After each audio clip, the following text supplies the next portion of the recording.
Today we're going to be doing a drive from Euston all the way up to Hampstead, and I'm going to try and show you how close certain locations are and how things can change.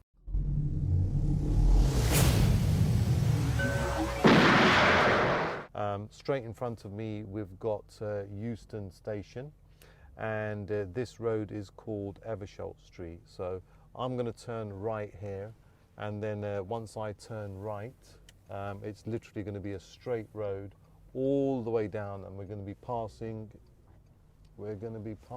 Mornington Crescent, Camden Town, Chalk Farm, Belsize Park, and then we're going to hit Hampstead. So yeah, let's just have a look at our surroundings, and I'm going to just share what I see.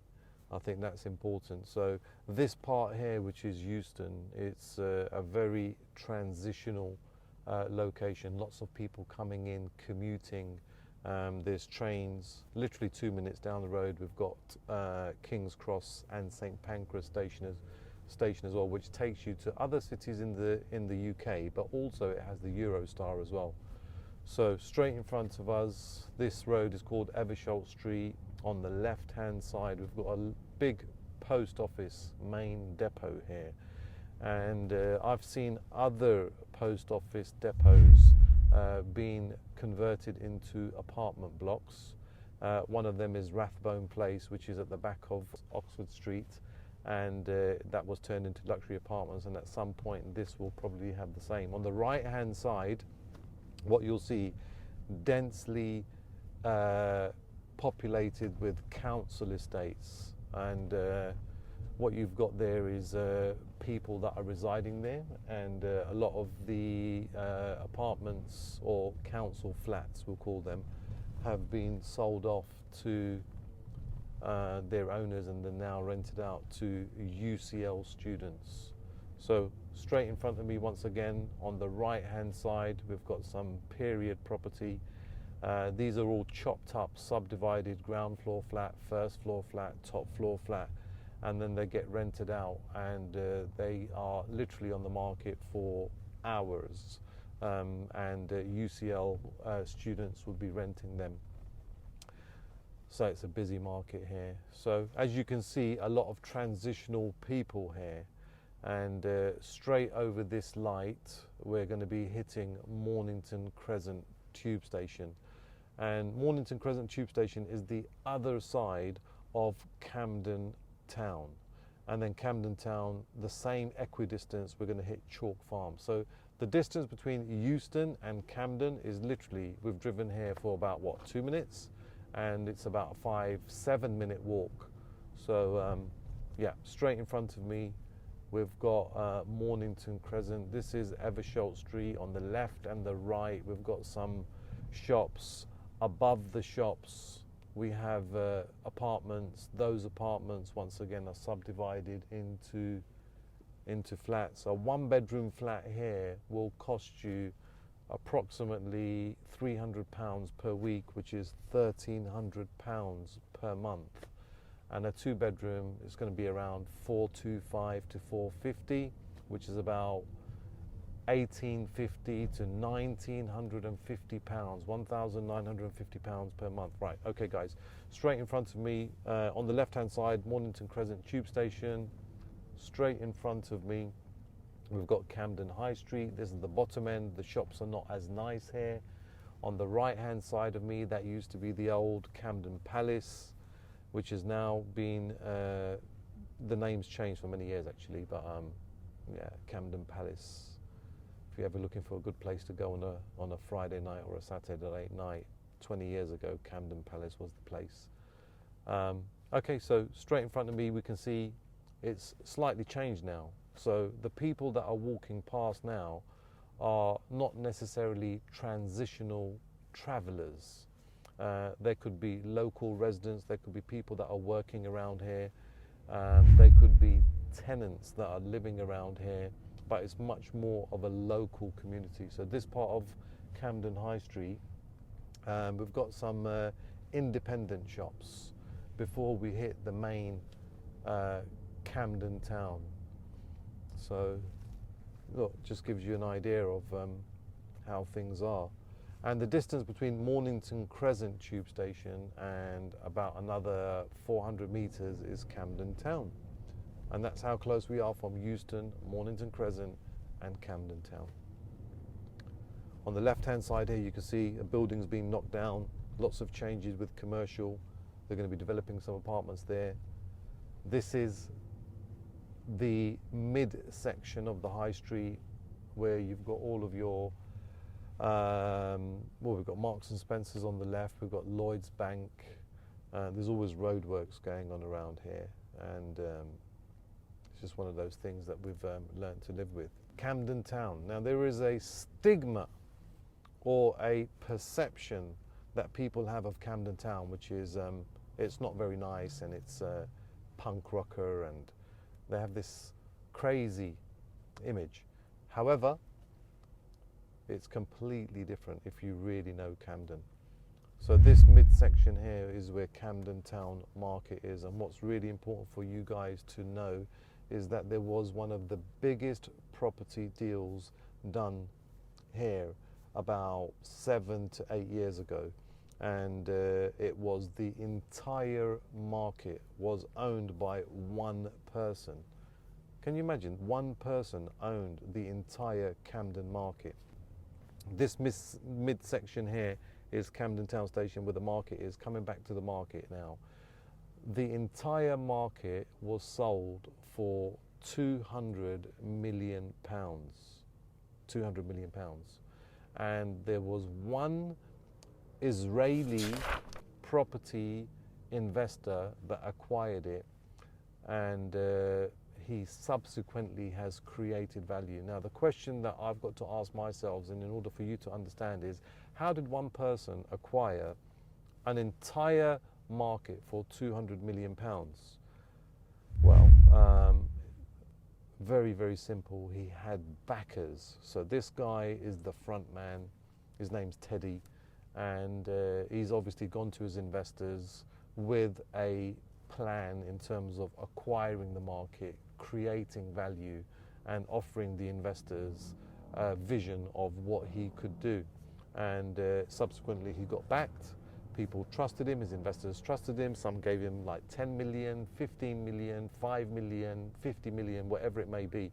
And he acquired this entire market. So the market comprises of the stables mainly. So this is the main part. Now this section here, once again, probably number one tourist section, tourist destination for visitors in London. And all of these shops here have now slowly changed as part of that acquisition. So some of the shops on the left and the right remain the same, so they're a little bit old school, hippified, independence. Rents have gone up, and then new tenants are now coming in. Here we go, Camden Market again. On the left-hand side, this is the stables. So everything in there was acquired, and as part of the acquisition, some of this land here also belonged to the market. So there are shops here on the right-hand side. They've all been refurbished. They had old punk rocker style shops in there. Rents were increased. The shops were refurbished. The apartments or offices upstairs were refurbished as well. And then this is Camden Lock on the left-hand side. You can see how buzzing it is there. So this is a melting pot for tourists. But look how close we are to Euston. On the right-hand side, we've got a few residential roads. Heartland Road on the right-hand side is a nice road. On the left-hand side here, it's all part of the market. There's some new loft-style apartments that have been developed here, which are on the market at the moment for millions of pounds. And we're now exiting Camden Market and heading towards Chalk Farm, Belsize Park, and one of the most affluent locations in London, which is called Hampstead, as a residential location. A great community there of families, and things have changed. So we came from Euston, which was transitional, Mornington Crescent, which was changing into the Camden residential. We then hit Camden Market, which was touristy, And then now, right in front of me, we've got Chalk Farm.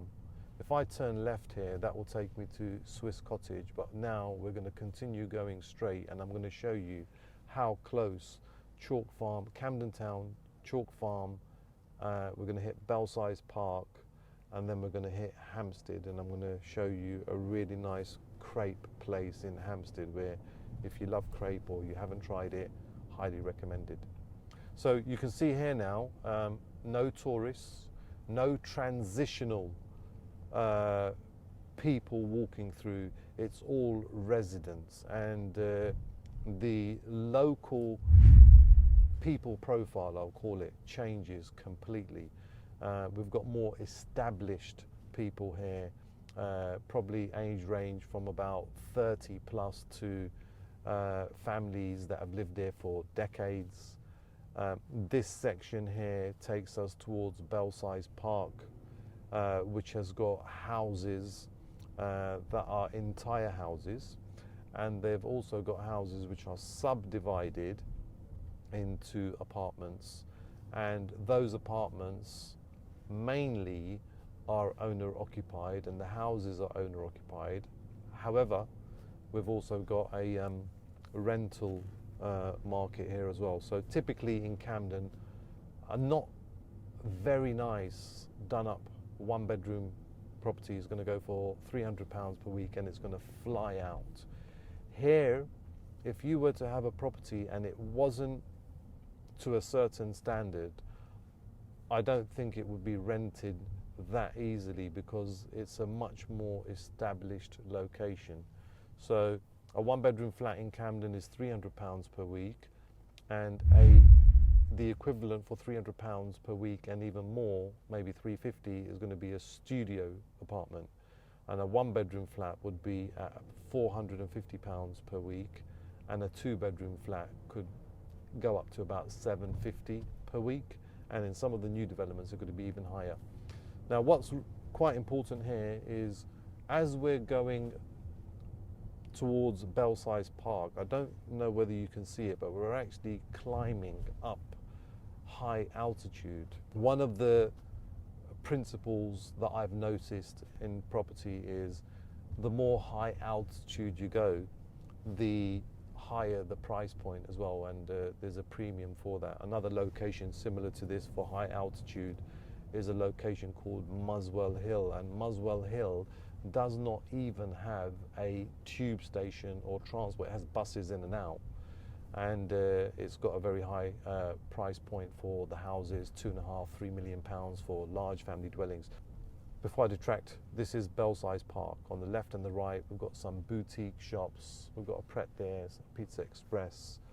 We've got a Boots, and then on the right-hand side here, we're going to have Belsize Park tube station. Look at the demographics here, the people profile. It's an older profile.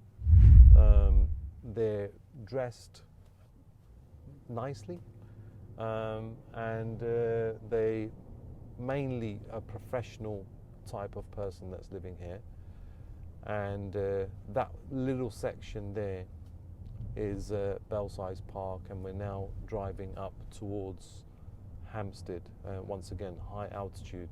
On the right hand side we've got the hospital, and on the left hand side, if you were to turn left, that will take you into Swiss Cottage, the bottom of Swiss Cottage. Important to know that how calm it is now here, and look at the difference in terms of the property. Big Georgian property here. These on the right hand side, you can see, are either houses or subdivided into apartments, and the same on the left hand side. If you look at the ones on the left here, oh, lovely, lovely, lovely property.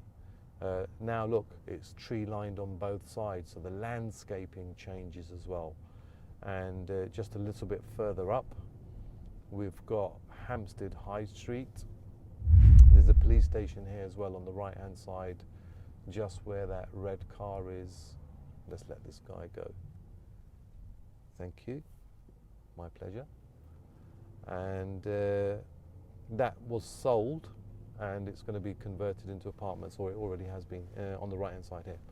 There's a building boarded up here on the right, lovely project for somebody. On the left-hand side, you can see there's a building boarded up, all being refurbished, beautiful acquisition.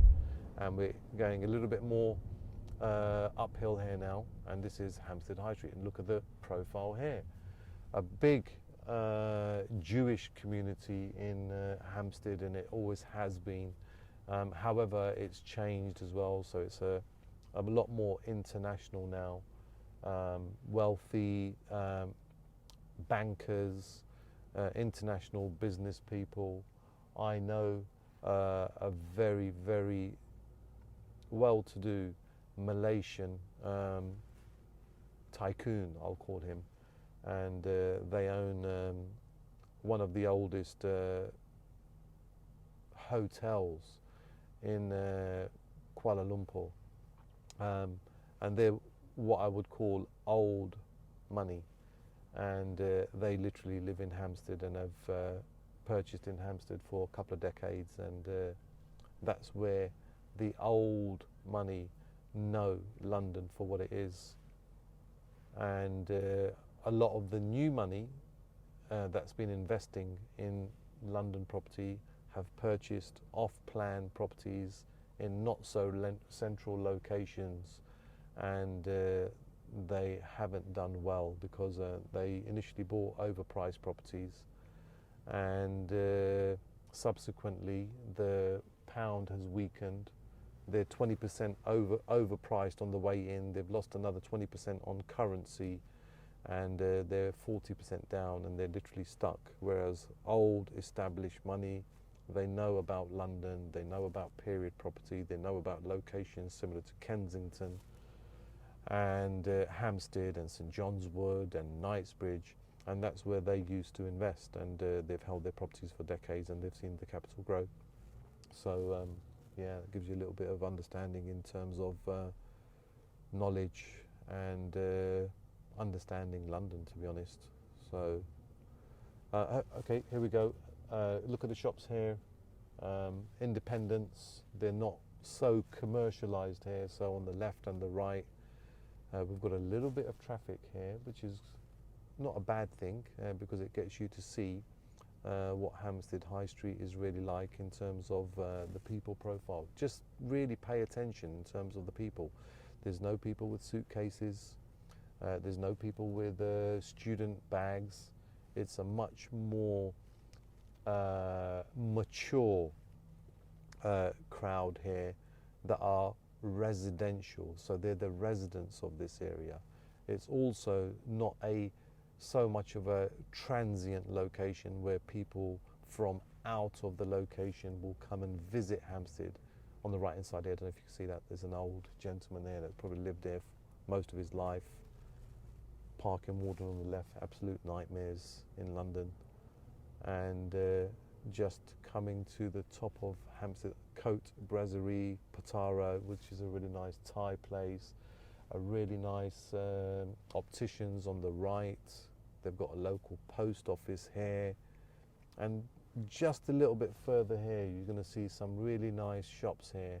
And this is also estate agent territory. There's about 8 estate agents here, and they include Knight Frank, Savills, Chestertons, Dexters. There is a local one called Goldschmidt and Howland, which is a very Jewish name based on the community here. They do a lot of business here and have been here for decades. Quite a reputable agency, and most of the agents here are all fighting for the same business. What's quite important to note here, off you go, pleasure. What's important to note here is the style of property is all period, very limited in terms of ex-local authority council, and it's very limited in terms of new build because you just won't get the planning permission for a big new build development in Hampstead. The community is very strong. There's going to be a lot of objections, and more importantly, people have got time on their hands in this location, and there's nothing better to do than object to somebody that's trying to get planning permission to do a nice development or upgrade their house or do an extension. It's just one of those things, and it's a hurdle, but it's not a hurdle that's impossible to get over. Okay, so just coming up towards the top now, and I don't know if you can see, but there's some, I'll stop it here, there's some traffic lights at the end, and that is Hampstead Station.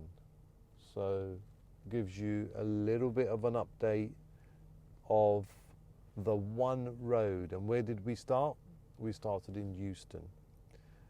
First stop, Mornington Crescent. Second stop, Camden High Street. Third stop, Chalk Farm.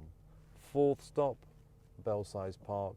And the fifth and final stop is Hampstead Station. So hopefully that gives you an idea of how close things are and how things can change, the types of people that are living in certain locations, what to be aware of, what to look for. On the left-hand side here, sorry, I'm going to just stop here. So Hampstead Station just ahead of me there, and then on the left-hand here, you can't see it, but there's a small caravan here, which is Hampstead Crepe, and it's been there for 40 years. I've been coming there for 30 years, and I'll keep on coming there for as long as I can, and highly recommend that you try the Belgian chocolate nut crunch with a little bit of cream. Absolutely amazing. So yeah, check it out. So as I was saying, in terms of the people, you can see how it's changed. In terms of the shops, you can see how it's changed. In terms of the rental prices, you can see how it's changed. In terms of the resale prices, research the resale prices of period property, council property, a new build property, and be aware, because in order for you to have a successful strategy for property investment, you've got to really understand what's going on around. Yeah, with that said, I hope you found this video, this drive, informative. I've been quite lucky. There's not been that much traffic except for this little patch here, and it hopefully gives you a little bit of an idea. For those of you that haven't subscribed to my channel, the benefits of subscribing would be that you're going to be learning some on-the-ground knowledge when it comes to properties, locations, profile of the people that are living in certain locations, the rental and the resale prices that a location will command, and the diversity of London. I think that's really important, and you've got to have all of those ingredients to really be able to make the right decisions when acquiring an investment property, whether it's to live in, whether it's to buy, refurbish and sell, whether it's a buy to let.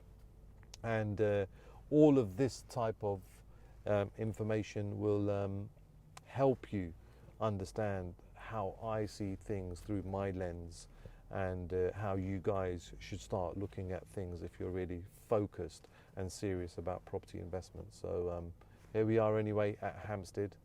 Hope you've enjoyed the drive, and Monty, Agent M, we'll see you soon. Take care. Out.